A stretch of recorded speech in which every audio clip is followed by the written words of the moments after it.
Before we begin today's journey into the heart of ancient mystery, I want to pause and say something important. To every one of you who has watched, liked, commented, or shared our videos, thank you. Because of your support, the Time Tellers has just reached 1,000 subscribers. That's not just a number. That's 1,000 curious minds, 1,000 fellow travelers in time. And now, we're setting our sights higher. Our next goal is 2,000 subscribers, and with your help, by sharing this video with a friend, leaving a comment, or even just hitting that like button, we can reach even more people who love history, mystery, and wisdom as much as you do. Now, let us talk about one of Egypt's strangest stories, the clock tower that supposedly existed thousands of years ago and then vanished without a trace. Imagine Egypt, not in the time of the Great Pyramids construction, but centuries later, when Alexandria was the jewel of the ancient Mediterranean. Ships from every corner of the known world docked in its harbors. Scholars walked the marble streets. And somewhere, in this bustling city, there was said to be a magnificent clock tower. But here's the twist. Egypt wasn't exactly famous for mechanical timekeeping. They used sundials, water clocks, and celestial alignments, yes, but a massive public time-telling tower? That's unusual. Ancient Greek historians mention a structure in Egypt, tall, ornate, topped with a mechanism that could track hours not just by the sun, but also at night. Some descriptions even suggest musical chimes that rang on the hour, echoing through the streets. And then silence.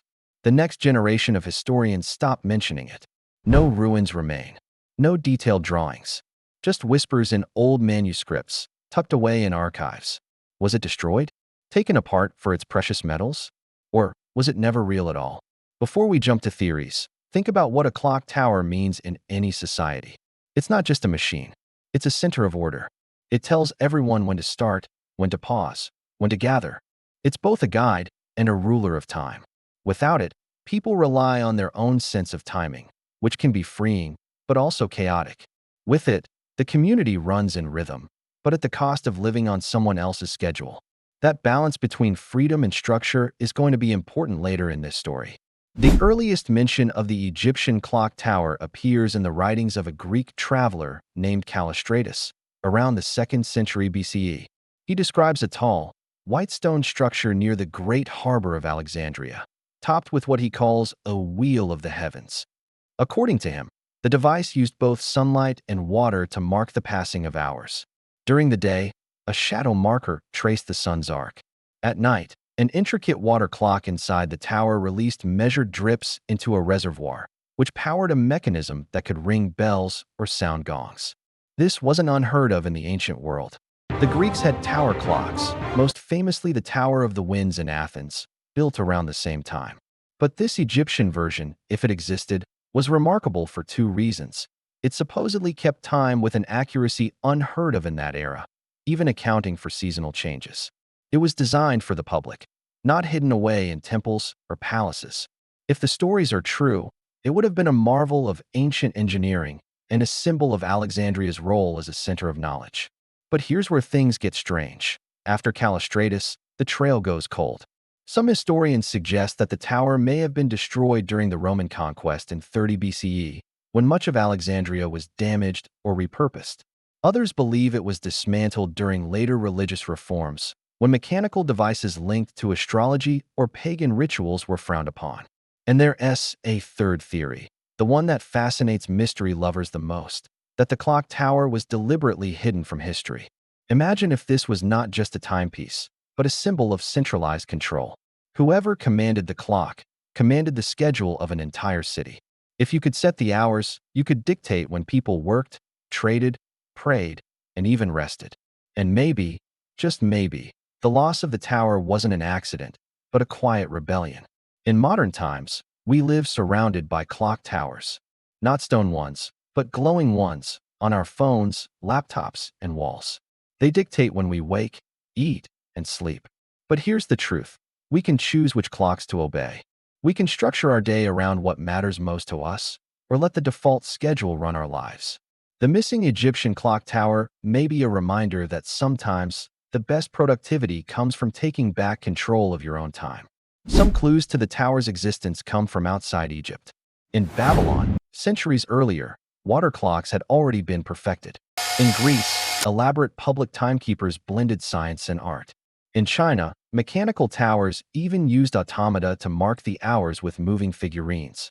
Could Alexandria's tower have been a fusion of these influences? The city was, after all, a melting pot of cultures. Ships from India, Arabia, Greece, and Africa all brought ideas. And if the tower truly existed, its disappearance may not have been a complete erasure, just a relocation of the technology. Roman-era clock mechanisms, found in fragments, bear traces of Egyptian craftsmanship. It's as if the heart of the tower lived on, scattered into other cities, other machines.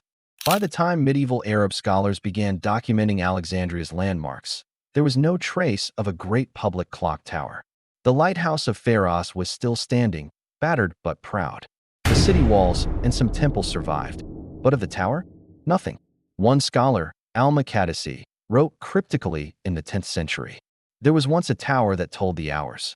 Now, its stones lie under other men's walls. That phrase, under other men's walls, has sparked decades of speculation. Could pieces of the clock tower have been repurposed into mosques, palaces, or fortifications? If you walk through the narrow lanes of old Alexandria today, you'll see blocks of ancient stone built into later walls, mismatched colors, weathered edges. Maybe some of those stones once held the face of the clock that told a city's heartbeat. This is where history meets human behavior. In any society, controlling time means controlling life itself. Medieval monasteries rang bells to structure prayer, work, and rest. Industrial factories blew whistles to start and end shifts. Even today, office buildings and schools run on centrally enforced timetables.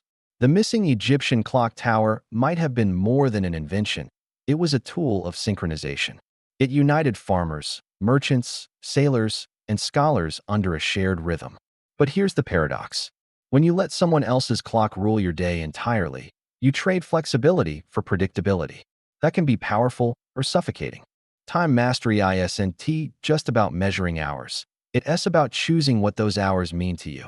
If your daily schedule is shaped entirely by notifications, meetings, or obligations that others set, you're living by someone else's tower. Productivity starts when you build your own clock tower, even if it's just a personal routine you protect fiercely. No archaeologist has ever found the definitive remains of the Egyptian clock tower. No ancient drawing survives. And maybe that's fitting. A timekeeper lost to time. But the idea of it, a public, unifying, awe-inspiring machine, still resonates. The stories remind us that humans have always sought to master time, and that time, in turn, shapes our societies. The mystery invites a question. If your personal clock tower vanished tomorrow, what would you build in its place? Would you keep chasing hours the way others set them, or would you carve a rhythm that serves your life's purpose? The Egyptians may have lost their tower, but the real loss would be if we forgot its lesson. Time is the most precious monument you'll ever build. Guard it well.